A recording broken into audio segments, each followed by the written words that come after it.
Bismillahirrahmanirrahim. Assalamualaikum warahmatullahi wabarakatuh.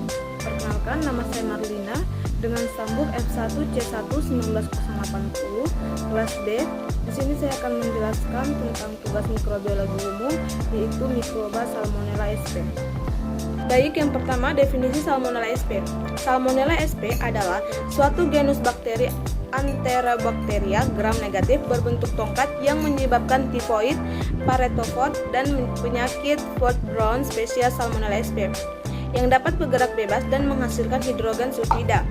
Salmonella sp dinamakan dari Daniel Edward Salmon, ahli patologi Amerika, pada tahun 1885 pada tubuh babi. Menurut Kurnoso 2017 yang menyatakan bahwa berdasarkan taksonomi ilmiah, klasifikasi Salmonella sp adalah sebagai berikut. Yang pertama, kerajaannya yaitu bakteria, filum Proteobacteria, kelas Gamma Protobacteria, ordo Enterobacterialis, family Enterobacteria dan genus yaitu Salmonella. Yang kedua adalah pertumbuhan mikroorganisme Salmonella sp, di mana proses perubahan terbentuknya yang semula kecil kemudian menjadi besar. Pertumbuhan menyangkut pertambahan volume dan individu itu sendiri. Pertumbuhan pada umumnya tergantung pada kondisi bahan makanan dan juga lingkungannya. Apabila kondisi makanan dan lingkungan cocok untuk mikroorganisme tersebut, maka mikroorganismenya akan tumbuh dengan waktu yang relatif singkat dan sempurna. Fase pertumbuhan bakteri Salmonella sp terbagi menjadi 4, yaitu fase lag atau fase penyesuaian diri, di mana pada fase ini tidak terjadi pertumbuhan populasi karena bakteri belum berkembang biak.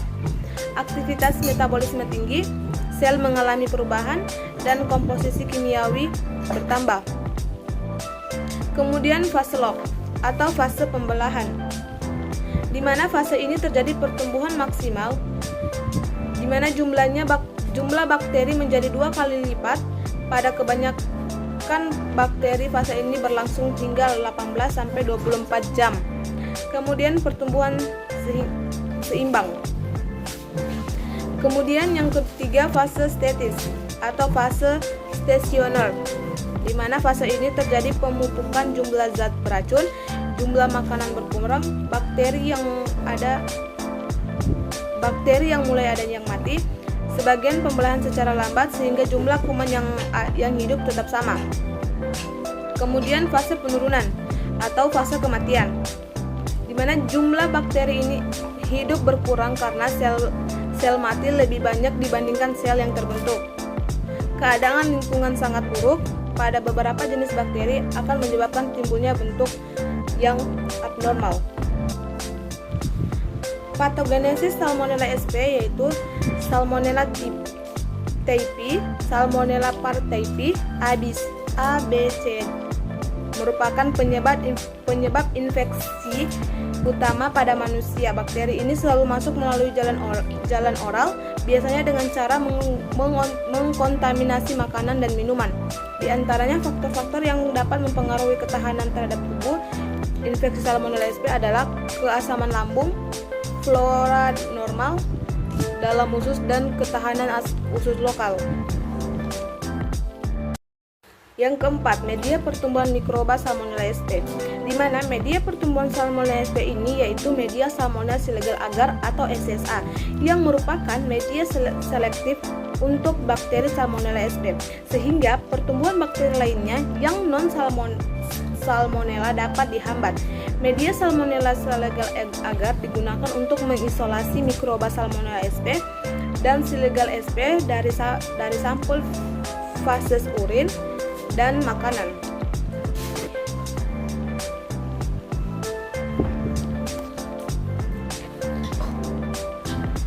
Salmonella sp dapat tumbuh optimal pada suhu 30 derajat Celcius dan juga tumbuh pada suhu ruang 27-37 derajat Celcius menurut Bakara dan Kaka 2017. Media SSA merupakan media selektif untuk bakteri Salmonella sp, sehingga pertumbuhan bakteri lainnya yang non-Salmonella dapat dihambat. Pertumbuhan bakteri pada dengan ciri koloni yang kecil, smooth, tak berwarna, dengan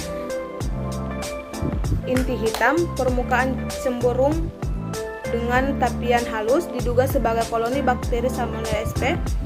Komposisi media SSA yaitu 5 gram ekstrak daging sapi, 10 gram laktosa, 88,5 gram sodium sitrat, 10 gram virit citrat, 0,025 natrium red, 5 gram polipepton, 8,5 gram empedu, 8,5 gram sodium tiosulfat, 13,5 gram agar, dan 0,3 mg berilat grain. Kemudian pembuatan media Salmonella Silegal agar ya, pembuatan media Salmonella Silegal agar atau SSA yaitu dimasukkan ke dalam Erlenmeyer dan dilarutkan dengan Aquades, kemudian diukur pH dengan indikator pH kurang lebih 7,4 dan 0,2. Kemudian dipanaskan sampai larut dengan baik. Kemudian setelah itu dibiarkan hingga dingin, kemudian dimasukkan ke dalam cawan Petri dan dibiarkan hingga memadat. Yang kelima yaitu metabolisme mikroba Salmonella sp menggunakan jalur EMP, di mana glukosa disfosforilasi oleh ATP mula-mula menjadi D-glukosa fosfat, kemudian mengalami isomerasi berubah menjadi D-fruktosa 6-fosfat dan difosforilasi oleh ATP menjadi D-fruktosa 1,6-fosfat. Selanjutnya, difruktosa 1,6 difosfat dipecah menjadi satu molekul gliserildehid 3-fosfat dan satu molekul aseton fosfat. Langkah ketiga, dihidroksi aseton fosfat disederhanakan menjadi L-gliserol 3-fosfat oleh NHDH2. Langkah keempat yaitu ATP melepaskan satu molekul fosfat yang diterima oleh gliserildehid 3-fosfat yang kemudian menjadi D1,3 difosfat gliserat dan ADP. Kemudian langkah kelima yaitu D1,3 difosfatgliserat melepaskan energi fosfat yang tinggi ke ADP untuk membentuk D3 fosfoligliserat dan ATP. Kemudian langkah keenam yaitu D3 fosfogliserat berada dalam keseimbangan dengan D3 fosfogliserat. Dengan langkah ketujuh, D3 fosfogliserat membebaskan air untuk menghasilkan fosfoenol pirufat. Kemudian langkah ke-8, ATP menggeser rantai fosfat yang kaya energi dari fosfoenol pirufat untuk menghasilkan pirufat dan ATP. Langkah ke-10, pirufat didekarboksilasi menghasilkan asetaldehid dan CO2. Langkah terakhir yaitu asetaldehid menerima hidrogen dari NHDH menghasilkan etanol. Baik, itulah tadi pemaparan materi mengenai mikroba Salmonella sp. Lebih dan kurangnya mohon dimaafkan. Wabillahi taufiq wal hidayah. Wassalamualaikum warahmatullahi wabarakatuh.